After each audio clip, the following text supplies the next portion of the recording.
واقول لك ايه، اقسم بالله هو ده دليلك للجرامر كله، والله العظيم دليلك والله العظيم ما بكذب عليك، ركز معايا. هنعمل كده، بص، 1 2 ونقول الجيش المصري فين عشان تبقى على بعضها كده. 1 2 الجيش المصري اهو اهو اهو. ده اهم جدول لازم تحفظه في حياتك، قلت عليه الفيديو اللي فات، هو الهيلبنج فيربس او الافعال المساعده، اللي هم يا مستر 3 عائلات، اللي هم مستر بي، واللي هم مستر دو، واللي هم مستر هاف. بيتقسموا لايه؟ للبريزنت والباست، مضارع وماضي. هنا يا مستر بيبقوا ام واز وار، في الباست was were. طب يا مستر هنا do وداز، في الباست did.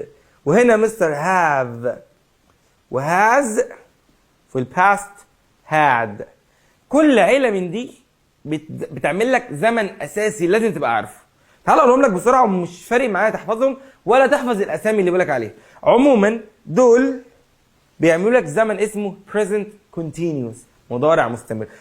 اسمع وطنش مش مشكله. هنا past continuous، هنا present simple، هنا past simple، هنا present perfect، هنا past perfect. هنا نستشف حاجة مهمة جدا، ان ام واز وار وواز وير بيشتغلوا مع الازمنة الايه المستمرة الكونتينيوس. وهنا دو وداز وديد بيشتغلوا مع الازمنة السيمبل البسيطة. وهاب وهاز وهاد بيشتغلوا مع الازمنة البيرفكت التامة. كل واحدة من دي بتتعامل مع الفعل بشكل او باخر. تعال اقولهم لك. طول ما انت معاك ام واز وار واز وير وبتكون جمله اكتف، هقول لك ده بعدين، فانت محتاج تحط اي ان جي. يعني هنا هتلاقي am playing، are playing، is playing، was playing، were playing. وإز بقى مع ده كل الافعال اللي انت تستخدمها طالما في am واز وار was were عايز تحط اي ان جي.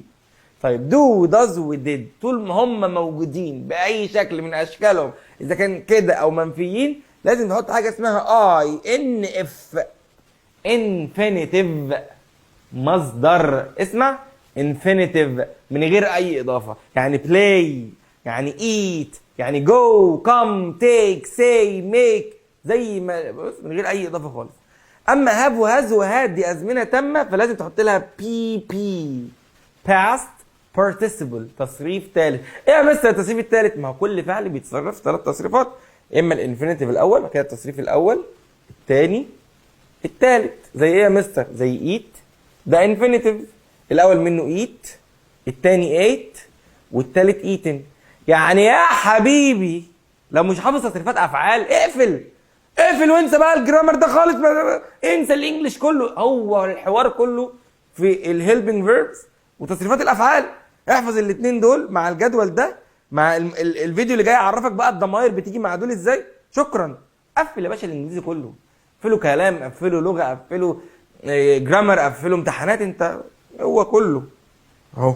فتقوم قايل ايه بقى؟ مش ده بريزنت؟ بص بص، present continuous، past continuous، ها present simple، past simple، present perfect، past perfect.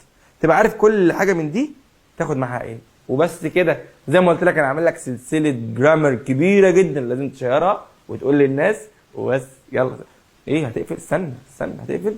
خلصت؟ ماشي.